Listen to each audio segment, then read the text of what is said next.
শ্রেষ্ঠ জিনিসটাকে এবার বেছে নিয়েছি, সেটা হলো দাড়িপাল্লা মার্কায়। কিভাবে? গড আল্লাহ রেখো দাড়িপাল্লা, গড ঈশ্বর আল্লাহ রেখো এবার দাড়িপাল্লা। ভাই সব উপস্থিত মঞ্চে বিভিন্ন স্তরের নেতৃবৃন্দ, সময় যেহেতু স্বল্প, সবাইকে সালাম কালাম দেওয়ার সম্ভব না, সবারই প্রতি রইল আমার আদাব ও নমস্কার। ভাইরা আমার, আমরা হিন্দু নিরামিষ খাই, আমাদের মাথা আছে কিন্তু। আমরা যাকে তাকে সহজে বুক দেখাই না, আবার বুক দেখাইলে পিঠও দেখাই না। ভাইরা আমার, আমরা হিন্দুরা কেন দাড়িপাল্লাকে শ্রেষ্ঠ বলে ঘোষণা করছি জানেন? বলেন তো।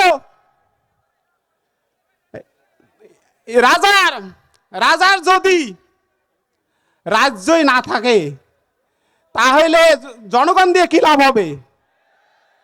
এই জন্য আমরা হিন্দুরা শ্রেষ্ঠ জিনিসটাকে এবার বেছে নিয়েছি, সেটা হলো দাড়িপাল্লা মার্কায়। কিভাবে?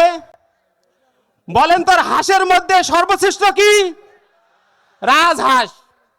মিস্ত্রির মধ্যে সর্বশ্রেষ্ঠ কি? রাজমিস্ত্রি। প্রাসাদের মধ্যে সর্বশ্রেষ্ঠ কি? রাজপ্রাসাদ। আর নীতির মধ্যে সর্বশ্রেষ্ঠ কি? আবার বলেন। নীতির মধ্যে সর্বশ্রেষ্ঠ হলো ইসলাম। আপনারা ভুল বলেছেন, নীতির মধ্যে সর্বশ্রেষ্ঠ হলো ইসলাম। এবং এই ইসলামের নীতিকে আকৃষ্ট হয়ে আমরা হিন্দুরা এবার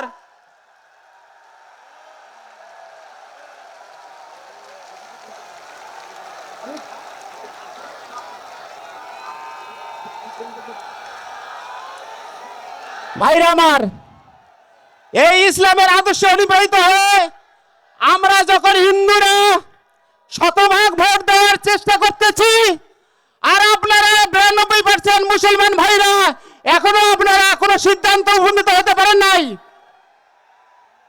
তাই আমি বলছি উলুক ভুলুক বাদ দেন। আমরা যখন আসছি আপনারা সবাই দাড়িপাল্লার পথে এসে দাঁড়ান।